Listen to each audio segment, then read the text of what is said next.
Hello everyone, आज हम class 10th का बायो का लेक्चर कंटिन्यू करने जा रहे हैं। तो पिछले लेक्चर्स में हमने देख लिया था कि आमाशय में पाचन कैसे होता है, यानी स्टमक में पाचन को हमने पढ़ लिया था। अब आज हम कंटिन्यू करेंगे कहाँ से, क्षुद्रांत्र में पाचन। तो क्षुद्रांत्र क्या है? इस छोटी आंत को ही क्षुद्रांत्र कहा जाता है। छोटी आंत यानी स्मॉल इंटेस्टाइन, यहाँ पे हम लिख दे रहे हैं स्मॉल इंटेस्टाइन।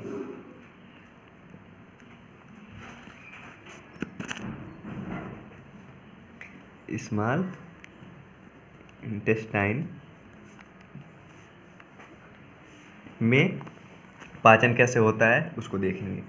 तो हम देखते हैं कि जब जो आमाशय के बाद भोजन क्षुद्रांत्र में प्रवेश करता है, तो जो आमाशय में एक अवरोधी पेशी होती है, आमाशय जहाँ ख़त्म होता है वहाँ पे एक अवरोधी पेशी होती है जो ये नियंत्रित करती है कि अब भोजन को छोटी आंत में जाना चाहिए या नहीं। तो इसी के द्वारा ये नियंत्रित होता है। और जो छोटी आंत होती है वो आहार नाल की सबसे लंबा भाग होता है, वो आहार नाल का वो छोटी आंत होता है, यानी क्षुद्रांत्र होता है।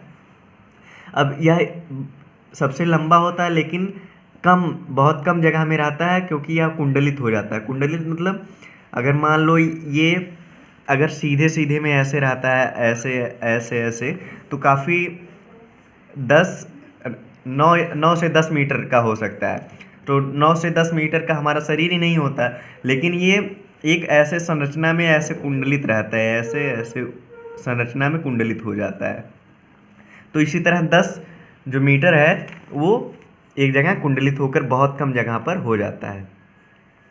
अब जो प्रत्येक जंतु है उनमें क्षुद्रांत्र की जो लंबाई हो समान नहीं होती।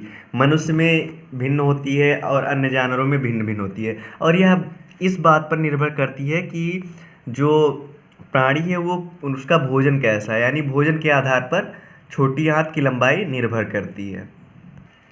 जो घास खाने वाले जो जानवर होते हैं उनका क्षुद्रांत लंबा होता है। उनका जो स्मॉल इंटेस्टाइन है, छोटी आंत है, वो लंबी होती है। इसका कारण क्या है?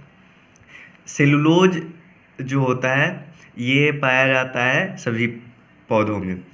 सेलुलोज यानी जो कोशिका भित्ति होती है पादप की, जो पौधों की कोशिका भित्ति होती है वो सेलुलोज की बनी होती है। जब जो शाकाहारी जीव हैं वो जब इन पौधों को खाते हैं तो उनको उस सेलुलोज को पचाने के लिए काफ़ी मेहनत का काम होता है, जो कि क्योंकि मनुष्य सेलुलोज को नहीं पचा पाता, इसलिए हम लोग का जो है छोटी आंत है हम लोग की, उसमें उसकी अपेक्षा छोटी होती है जो जीव शाकाहारी होते हैं।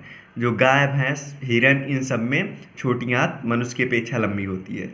हम लोग किसी अगर जैसे पौधे को खा लें तो उसमें जो सेलुलोज पाया जाएगा उसको हम पचा नहीं पाएंगे, क्योंकि हमारे अंदर सेलुलोज पचाने के लिए परिशेषिका जो हमारी होती है, अभी इसके अंत में हम जब पढ़ रहे हैं आहार नाल का भाग लास्ट में बताएंगे, तो इन सब में इसीलिए थोड़ा लंबा होता है क्योंकि इनको सेलुलोज पचाने की ज़रूरत पड़ती है। और जो मांसाहारी केवल मांस खाते हैं उनका क्षुद्रांत हम लोगों से भी छोटा होता है, क्योंकि हम लोग सर्वाहारी हैं, हम लोग दोनों खाते हैं, तो हम लोग का उनकी अपेक्षा ज़्यादा मेहनत लगता है हम लोग को भोजन पचाने में। तो जो मांस का पाचन होता है वो काफ़ी आसान होता है, इसलिए जो मांसाहारी जीव होते हैं उनमें क्षुद्रांत छोटा होता है। अब जो छोटी आंत है, छोटी आंत में कार्बोहाइड्रेट, प्रोटीन और वसा का पाचन होता है। कार्बोहाइड्रेट क्या है? कार्बोहाइड्रेट को जब छोटे भागों में तोड़ा जाता है तो ग्लूकोज ये बनता है, और प्रोटीन को छोटे भागों में तोड़ा जाता है तो क्या बनता है? अमीनो अम्ल बनता है। वसा को छोटे भागों में तोड़ा जाता है तो क्या बनता है? फैटी एसिड और ग्लिसरॉल बनता है। तो इन सब का पाचन जो होता है वो छोटी आंत में होता है। और ये सब किसके सहायता से पूर्ण होती हैं?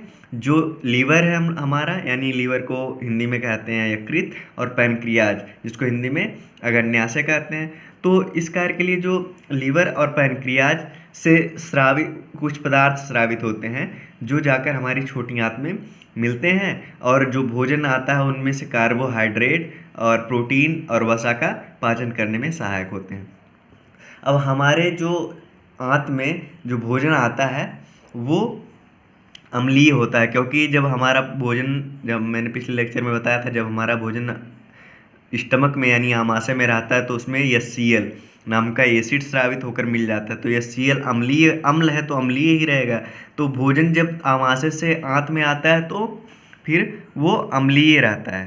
तो जब अम्लीय रहता है तो उस पर एंजाइम की क्रिया नहीं होती है, तो इस पर एंजाइम की क्रिया करने के लिए इसको क्षारीय बनाया जाता है।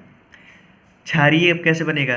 तो यकृत से पित्तरस स्रावित होता है। यकृत यानी लीवर से पित्तरस को अंग्रेजी में कहते हैं बाइल जूस, BILEJUICE,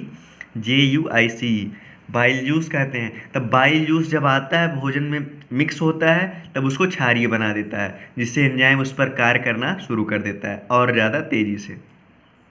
तो जो पित्तरस है इसका मुख्य कार्य क्या है? यह जो वसा का पाचन करता है। जो पित्तरस होता है यह मुख्यतः वसा का पाचन करता है। जो जब वसा के जो अणु आते हैं छोटी आंत में वो बड़ी बड़ी गोलिकाओं यानी थोड़े बड़े अणु के रूप में रहते हैं। तो पित्तरस जो होता है इन पर क्यों, जब बड़े बड़े गोलिकाओं के रूप में रहते हैं, बड़े बड़े अणु के रूप में रहते हैं तो इन पर एंजाइम नहीं कार्य कर पाता। तो जो पित्तरस है इनको छोटे छोटे खंडों में विभाजित कर देता है, यानी छोटे छोटे भागों में तोड़ देता है। अब जब छोटे छोटे खंड हो जाएंगे तो एंजाइम इन पे तेज़ी से क्रिया करने लगता है। अब ये हमने पढ़ लिया जो यकृत से जो स्रावित होता है उसका कार्य क्या है। अब हम देखेंगे अग्न्याशय के बारे में। जो अग्न्याशय होता है वो अग्न्याशयिक रस स्रावित करता है, यानी पैनक्रियाटिक जूस स्रावित करता है। जो यकृत से पित्तरस स्रावित होता था वो वसा का पाचन करता था, लेकिन अग्न्याशय से जो अग्न्याशयिक रस स्रावित होता है वो प्रोटीन का पाचन करता है। जो प्रोटीन का पाचन करने के लिए जो इसमें एंजाइम होता है उसको ट्रिप्सिन कहते हैं। अब जो ट्रिप्सिन कहते हैं, ट्रिप्सिन प्रोटीन का पाचन करता है, और इसमें जो इमल्सीकृत वसा था, इमल्सीकृत वसा मतलब जो यकृत से स्रावित पित्तरस की सहायता से जब वसा के जो बड़े बड़े अणु थे उनको छोटे छोटे अणुओं में विभाजित कर दिया जाता है, तो इस क्रिया को इमल्सीकरण ही कहते हैं। तो वसा का इमल्सीकरण हो जाता है, तो इससे इमल्सीकृत वसा पर जो एंजाइम कार्य करता है वो अग्न्याशय से ही स्रावित होता है, जिसका नाम लाइपेज एंजाइम होता है। जो उसके तो ये दोनों एंजाइम, ये जो ट्रिप्सिन एंजाइम है ये प्रोटीन का पाचन करता है, लाइपेज एंजाइम जो है वो इमल्सीकृत वसा का पाचन करता है। जो उसके बाद हम देखते हैं जो क्षुद्रांत्र की भित्ति होती है, यानी जो छोटी आंत की दीवार होती है वो आंत्र रस का स्रावित करती है। आंत्र रस मतलब जो आंत से हमारी स्रावित होती है उसको आंत्र रस कहते हैं। तो आंत्र रस का काम क्या है? आंत्र रस में जो एंजाइम उपस्थित होते हैं वो भोजन में जो उपस्थित प्रोटीन है उसको अमीनो अम्ल में, और जटिल कार्बोहाइड्रेट जो है, कार्बोहाइड्रेट अणु जो है उनको ग्लूकोज में, और जो वसा अम्ल है उस वसा को क्या करता है? वसा अम्ल में और ग्लिसरॉल में परिवर्तित कर देता है। ये हमारी आंत्र रस का काम करता है। तो हम लिख देंगे यहाँ पर आंत्र रस में उपस्थित एंजाइम का कार्य। इसको ऐसे समझना है कि हम डायरेक्ट ऐसे लिख दे रहे हैं, या इसको लिखने का मतलब क्या था? प्रोटीन था, टूटकर क्या बना? प्रोटीन से अमीनो अम्ल, प्रोटीन से अमीनो अम्ल। और इस पे क्या कार्य किया? प्रोटीन पे क्या काम किया? आंत्र रस से जो स्रावित आंत्र रस में जो एंजाइम है वो इस प्रकार किया तब अमीनो अम्ल बना। और आंत्र रस कहाँ से स्रावित हुआ? क्षुद्रांत्र की भित्ति से। तो प्रोटीन को अमीनो अम्ल में तोड़ देता है, और जो जटिल कार्बोहाइड्रेट है जटिल कार्बोहाइड्रेट,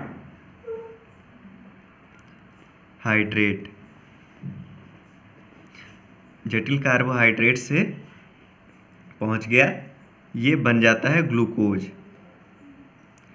ग्लूकोज बन गया। और ये प्रोटीन, कार्बोहाइड्रेट और वसा का भी पाचन करता है। तो वसा को तोड़कर दो चीज़ बनाता है, एक फैटी एसिड जिसको वसा अम्ल कहते हैं, वसा अम्ल एवं ग्लिसरॉल। तो इस प्रकार ये हो जाता है। अब इसके बाद हम नेक्स्ट लेक्चर में देखेंगे बड़ी आंत में क्या होता है। अब इसमें भोजन का अवशोषण कैसे होता है, भोजन का अवशोषण हम नेक्स्ट लेक्चर में देख लेंगे, थोड़ा सा है। और फिर दांत का जो क्षरण है उसके बारे में पढ़ेंगे, और एक दो प्रश्न थोड़ा इम्पोर्टेंट है उसको नेक्स्ट लेक्चर में देखेंगे। तो आज के लिए इतना ही, थैंक यू।